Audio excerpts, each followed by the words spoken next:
Hello, this is Catherine Dubberly, the Answer Lady. Today I'd like to talk about solving a problem that knitters of all kinds face frequently. That is that there are wonderful yarn winders around, and lots of us have older ones. Sometimes you find them on eBay or you get given one, and they work nearly forever. The problem is there were originally little cones with many of those yarn winders, and they don't seem to be as available forever as the winders do. Plus, some of the winders were really for hand knitters only, and they were meant to wind yarn balls, whereas machine knitters and sometimes other knitters would often prefer the yarn to be wound on cones because it comes off more smoothly while we're knitting. So here today is a solution for our problem. What I'm showing you here is one of the things from my book, Cheap Tricks. So if you enjoy it and like this kind of solution, look up the book and you'll find that there are a great many more. Naturally, it's available on my website with all kinds of ideas for how to make tools and replace missing ones and solve little knitting problems. Here's the solution I have come up with. Quite a few drinks come in little plastic bottles that are somewhere between 6 and 12 ounces that have approximately the same diameter as most of our yarn winders. The bottles are easy to cut, easy to wash out, and they are pretty stable when used to wind from 1 to 4 ounces of yarn. The amount that you can wind will depend on the thickness of the yarn, and you cannot wind a pound on it no matter what, but these yarn winders were never intended to wind that much. After washing the bottle, remove the label. Sometimes scissors won't get a cut started, so you can use the tip of a knife, and once there's a tear in the label, it usually peels off pretty easily. Be sure to remove the little plastic ring that originally held the top sealed in position.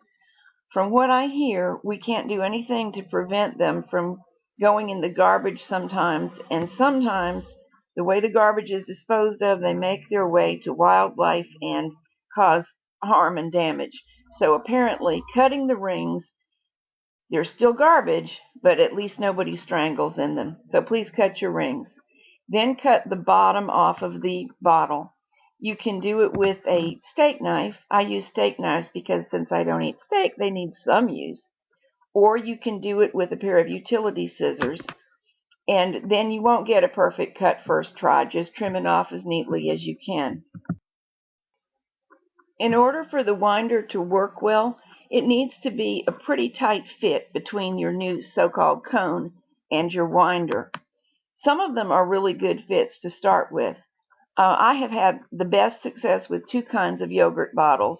One is a little Dannon yogurt drink, and one is a Kroger brand yogurt drink. And one of those bottles fits each of these winders better. If you don't get a perfect fit, you can easily pad your winder with what is made for shelf lining material. It's rubbery, it cuts easily. You can tape on a pad the size that you need, and it grips your cone perfectly so that the rotation will still work smoothly. It is important that the cone slide all the way down to the base of the winder. Otherwise, you're going to get yarn slopping behind the cone, and that will never work out. So some cones, yogurt bottles, whatever, really will not slide down far enough on some winders and just can't be used. You'll have to look around and match up to your winder. When a good fit is achieved, the cones wind with great ease, and they're quite stable when knitting. But if you feel that you need extra stability, use a stand that is made for a paper towel. Use the heaviest one you can find. All of mine came from the thrift store. Evidently, this is something people buy and then don't use. So you don't have to pay very much for a very nice stand. And that will be heavy enough to drop your cone over and really stabilize it in case you're knitting very fast. If you won't be using the cone right away, tape the final end down very lightly so that it doesn't snarl or undo itself while it waits to be used. Note about those plastic rings. Naturally, we should all be recycling, but even so, apparently the rings are a problem. You may not actually be permitted to put them in your recycling because they don't contain a plastic varietal label on them, and some recycling facilities are extremely stern about that.